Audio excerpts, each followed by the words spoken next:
In jurisprudence, we studied four schools of law so far.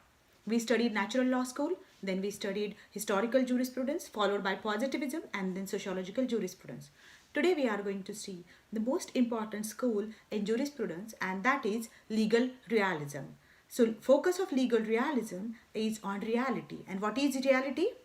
As per natural law school, law is made by nature or by God. As per positivism, law is made by human being for a human being. As per historical jurisprudence, law is found in historical transactions or customs. As per sociological jurisprudence, law is found in social interactions. But what is the reality? That judges interpret the law. Judges apply that law to a situation, and that is legal realism. Hey everyone, welcome to Law Simple and Pure. Your host Vaishali here, and today we are going to see legal realism, American as well as Scandinavian.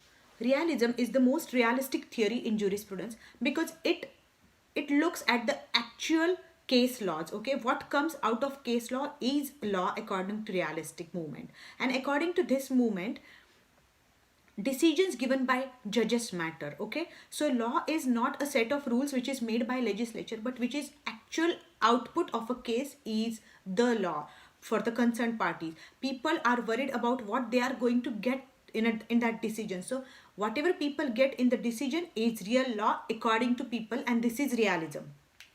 For writing a good answer in jurisprudence, always start with introduction to that school and then cover certain important points which I explained in earlier schools also relating to that school. So what are the important points of focus for realism?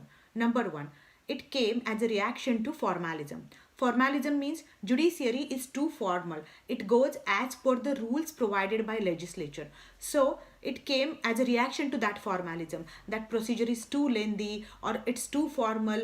Judges and lawyers, they waste lot of time in formally addressing each other. So it came as a reaction to that legal formalism. Second, realism studies law in its actual working. What actually happens in a court is the subject matter for realism.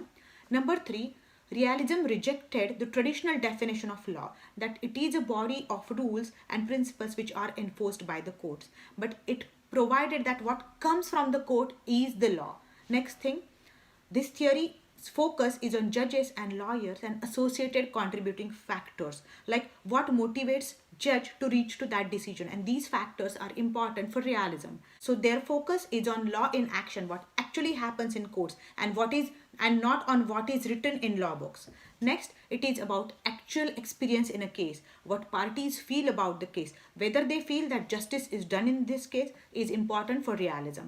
And the realist movement is a part of sociological approach because realism studies effect of law on society.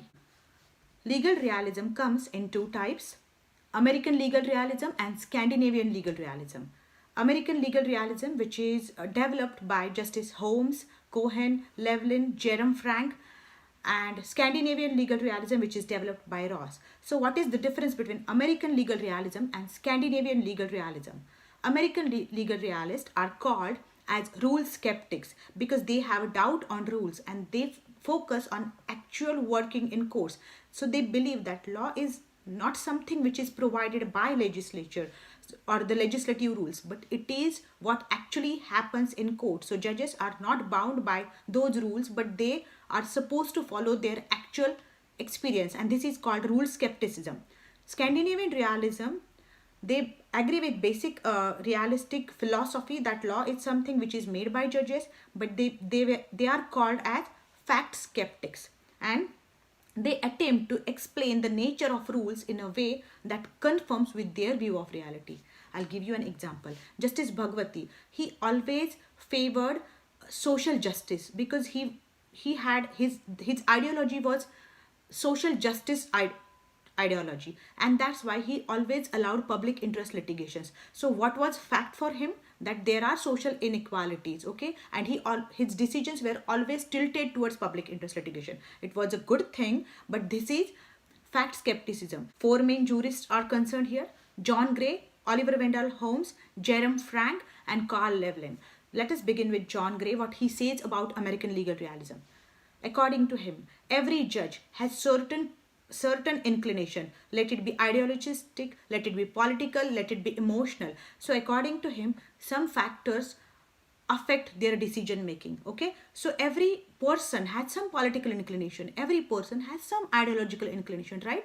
And judges are also not free from that, and their judgments are affected by their inclinations or by their ideologies. Next, judgments are influenced by many factors, and it is responsibility of a prudent and reasonable judge that he should be of liberal mind, and he should not let himself affected by these emotional or ideological factors. So he agreed that there are such factors which are in existence, but prudent judge always stays away from these factors and tries to decide the case neutrally, though it cannot be 100% neutral, but he must try.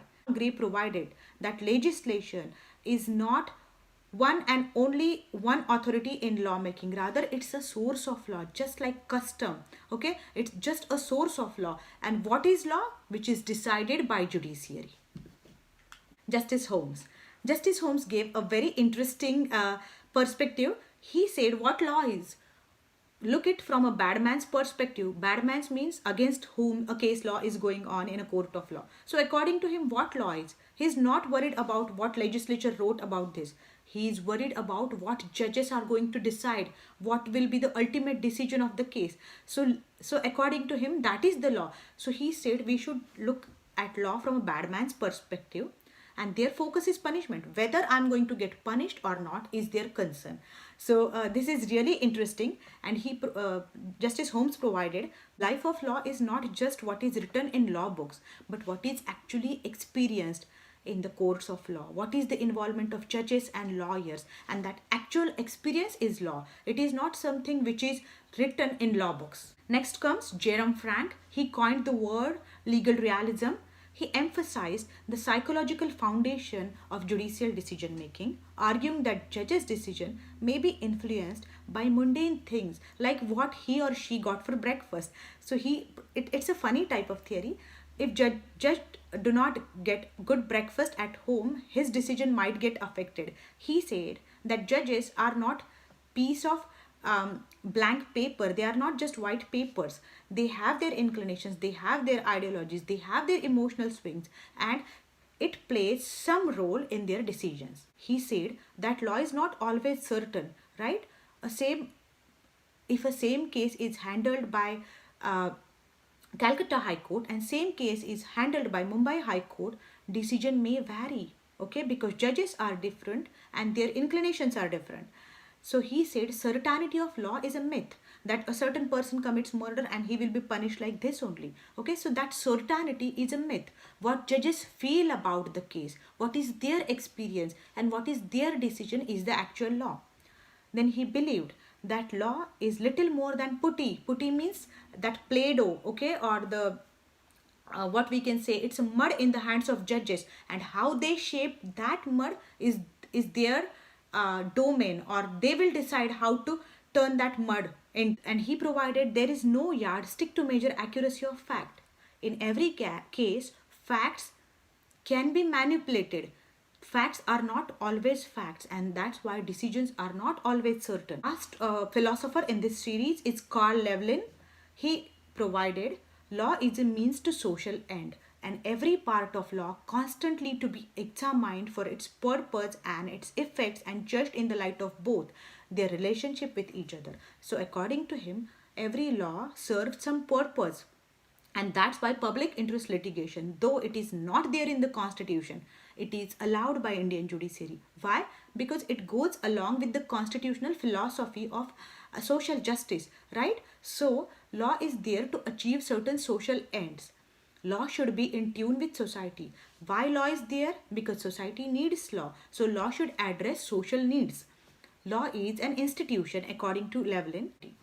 He suggested that the point of convergence of legal research ought to be moved from the investigation of standards to the recognition of genuine conduct of the law authorities, especially the judges. So he insisted on the point that judges and lawyers should be genuine. They should be well-trained legal officers, and they should be as much neutral as possible. Next is Scandinavian legal realism, and they are called as fact skeptics, and they provided that every judge, okay, had certain facts in their mind, and they tried to interpret the law towards the fact they know, and this is called fact skepticism. So judges and lawyers, they are also answerable, and they should try to be as neutral as possible. So this is Scandinavian legal realism. On legal realism, you can provide lots of case laws. You can provide Maneka's case, you can provide Shriram Food Fertilizers case, you can provide Vishakha's case. So all the judicial activism, public interest litigation, everything comes under legal realism. Okay, it is really easy. You can score well. Stay tuned till my next lecture. Goodbye and good luck.